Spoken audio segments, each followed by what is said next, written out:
Assalamualaikum warahmatullahi wabarakatuh. Tabipun. Perkenalkan, saya Joko Triyono, CGP Angkatan 8 Kabupaten Tanggamus dari SMA Negeri 2 Kota Agung, dan rekan saya Yeni Suntari, CGP Angkatan 8 Kabupaten Tanggamus dari SMA Negeri 2 Kota Agung. Saya Ahmad Sahreja, CGP Angkatan 8 dari Kabupaten Tanggamus dari SMP Negeri 1 Wonosobo. Di sini kami bertiga akan berkolaborasi mempraktekkan proses coaching sebagai bentuk tugas demonstrasi kontekstual pada modul 2.3. Selamat menyaksikan. Siang Pak Joko. Gimana kabarnya, sehat? Alhamdulillah sehat kabar saya. Semangat sekali Pak Sareja. Semangat siap Pak. Ya. Berkat. Oke Pak Sareja. Kali ini kita akan berada di sesi penerapan coaching Pak ya. Di sini saya sebagai observer akan mengobservasi Pak Sareja selama penerapan coaching nantinya yang akan Pak Sareja terapkan. Sebelum itu saya ingin sedikit memberikan beberapa pengarahan sebentar. Di antaranya menjelaskan untuk proses coaching ini saya akan mengamati nantinya dan menilai ya Pak Sareja ya, apa saja yang unsur-unsur penilaian akan saya terapkan. Di antaranya nanti adalah apakah sudah sesuai ya penerapan alur kita yang Pak Sareja terapkan nantinya. Terus yang kedua, nantinya pertanyaan-pertanyaan Pak Sareja udah mengandung pertanyaan tersebut atau tidakkah nantinya. Kemudian yang ketiga, mendengarkan respon jawaban dari coachee dan harus disesuaikan dengan prinsip-prinsip coachee seperti prinsip kemitraan, proses kreatif, dan memaksimalkan potensi. Nah, tapi sebelum melaksanaan proses coaching tersebut, ada beberapa pertanyaan yang akan saya ajukan kepada Pak Sareja. Ya, oke Pak Sareja ya. Untuk pertanyaan yang pertama, kira-kira kompetensi apa yang ingin dikembangkan oleh Pak Ahmad Sareja? Baik, terima kasih Pak Joko sebagai supervisor yang akan mengamati selama saya melakukan coaching dengan coachee saya. Saya akan melakukan beberapa kompetensi ya yang dilakukan oleh coach terhadap coachee. Yang pertama, saya akan melakukan tindakan yakni kehadiran penuh saya terhadap permasalahan dia. Saya akan masuk di dalamnya, mengikuti alur apa yang akan disampaikan oleh coachee saya. Yang kedua, saya akan mendengarkan aktif sebagai salah satu cara saya sehingga saya bisa mengeksplor dia untuk memberikan pertanyaan yang berbobot begitu. Ada lagi Pak kira-kira? Pertanyaan berbobot tadi ya? Iya betul, itu pertanyaan berbobot. Selanjutnya Pak Sareja, kira-kira nih indikator ketercapaian itu apa Pak yang Pak Sareja harapkan? Jelas saya bisa memberikan sumbangsih untuk penyelesaian masalah dia. Artinya solusi inilah yang kita harapkan dari proses coaching, sehingga yang bersangkutan coachee bisa menyelesaikan permasalahan dia sendiri. Oke, sangat bagus sekali ya Pak Sareja ya. Artinya saya juga sangat tidak sabar untuk menunggu proses pendampingan. Kemudian nanti Pak Sareja, ketika saya mendampingi sebagai observasi mengamati Pak Sareja dalam proses coaching ini, setelah dalam proses coaching akan ada sesi observasi lagi dari saya ya Pak Sareja. Jadi setelah ini Pak Sareja boleh mempersilakan untuk melakukan proses coaching. Kita tetap semangat Pak Sareja ya. Baik, terima kasih Pak. Kita habis ini langkah masuk ke proses pendampingan coaching. Baik, mari Pak. Baik, Assalamualaikum warahmatullahi wabarakatuh. Waalaikumsalam warahmatullahi wabarakatuh. Saya bertemu dengan Bu Yeni ya. Iya betul. Iya, ini bagaimana Bu? Iya Pak, dari kemarin saya coba cari Pak Reza, saya ada sedikit hal yang ingin saya bicarakan dengan Bapak. Baik, tujuan Ibu dalam pertemuan ini apa yang akan disampaikan oleh Ibu? Iya Pak, saya ada sedikit unek-unek, gitu, ada sedikit permasalahan di kelas, dan saya berharap ketika nanti saya sharing dengan Bapak, saya mendapatkan sedikit pencerahan untuk mengatasi masalah yang sedang saya hadapi ini. Baik. Harapan Ibu setelah dilakukannya pertemuan ini terhadap permasalahan Ibu itu apa? Yaitu tadi Pak, saya memperoleh pencerahan, saya bisa menemukan langkah-langkah pasti yang dapat saya lakukan untuk mengatasi permasalahan yang sedang saya hadapi ini Pak. Baik, untuk saat ini situasi apa sih Bu yang dirasakan oleh Ibu terhadap permasalahan yang ada agar saya nanti bisa menstimulasi dengan pertanyaan-pertanyaan sehingga apa yang jadi permasalahan Ibu itu akan muncul dengan sendirinya solusi yang bisa kita dapatkan. Ceritanya seperti ini loh Pak. Jadi di kelas saya itu ada salah satu siswa yang dia terkesan introvert Pak. Dia tidak mau bergabung dengan teman-temannya yang lain. Dia tidak mau bekerja sama. Bahkan ketika saya minta dia berkelompok, dia tidak mau. Dia cenderung ingin mengerjakan semuanya sendiri. Padahal saya sudah memberikan arahan bahwasanya pembelajaran yang sedang dilakukan saat ini adalah pelajaran yang memang menuntut anak-anak untuk berkolaborasi, berkelompok, seperti itu Pak. Itu kondisi yang ada sekarang. Ada siswa ibu ya yang introvert ya, sehingga ini menjadi permasalahan tersendiri di kelas tentunya. Betul, dan jika ini tidak diselesaikan, tentunya ini akan menjadi masalah untuk kedepannya. Kira-kira situasi seperti apa yang akan diharapkan oleh ibu jika melihat review seperti ini? Saya sih berharapnya semua anak yang ada di kelas saya, di kelas biologi itu anak-anak yang aktif, yang mampu berkolaborasi antara satu dengan yang lain, sehingga mereka bisa saling bertukar informasi, mereka bisa saling sharing pengalaman, kemudian berbagi ilmu. Jadi pembelajaran yang dilakukan itu memang benar-benar pembelajaran yang aktif, dan anak-anak itu bisa berkolaborasi lah Pak, bekerja sama dengan yang lain. Saya harapannya seperti itu. Baik, jadi siswa yang diharapkan ini kan siswa yang bisa berkolaborasi, bekerja sama, sehingga mereka ini bisa muncul semua potensinya kan. Ya, nah untuk merealisasikan hal ini tentu ibu punya rencana kan, gagasan yang ibu sudah siapkan lah. Seperti apa Bu? Jadi siswa saya ini sebetulnya anaknya cukup periang ketika tidak berada dalam kelas. Jadi dia hanya tertutup dengan teman-teman yang ada di kelasnya itu saja.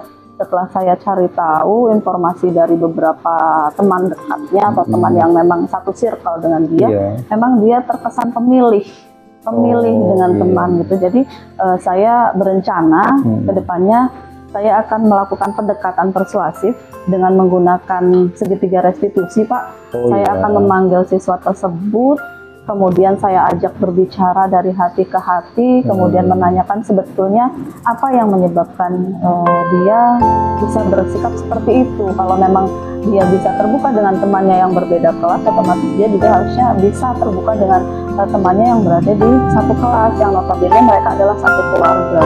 Jadi kedepannya saya akan melakukan hal itu Pak. Baik, ini kayaknya sepertinya sangat cocok ya. Jadi permasalahan yang dialami oleh siswa ibu ini tentunya perlu diantisipasi dengan rencana yang tepat pula. Sepertinya segitiga restitusi sangat cocok sekali loh Bu, untuk bisa mengatasi siswa yang introvert seperti ini, sehingga dia bisa muncul percaya diri dan seterusnya pengembangannya. Untuk pelaksanaannya ini Bu, kapan itu bisa melakukan? Seperti yang Bapak bilang tadi, kalau misalnya memang ini adalah masalah yang memang harus segera diselesaikan. Jadi kalau ini akhir minggu, hari Jumat, berarti saya akan merealisasikan itu mungkin di hari Senin Pak. Jadi lebih cepat lebih baik supaya bisa menyelesaikan masalah yang ada hari Senin besok Pak. Baik, berarti lebih cepat lebih baik ya. Tentu hal ini kan sangat urgen untuk bisa diketahui oleh mitra-mitra ibu tentunya, untuk bisa mendukung kegiatan hal ini, sehingga permasalahan siswa tersebut bisa diselesaikan. Kira-kira yang bisa mendukung ibu sehingga lebih lancar lagi kegiatan yang akan dilakukan, penyelesaian terhadap siswa ini siapa saja Bu?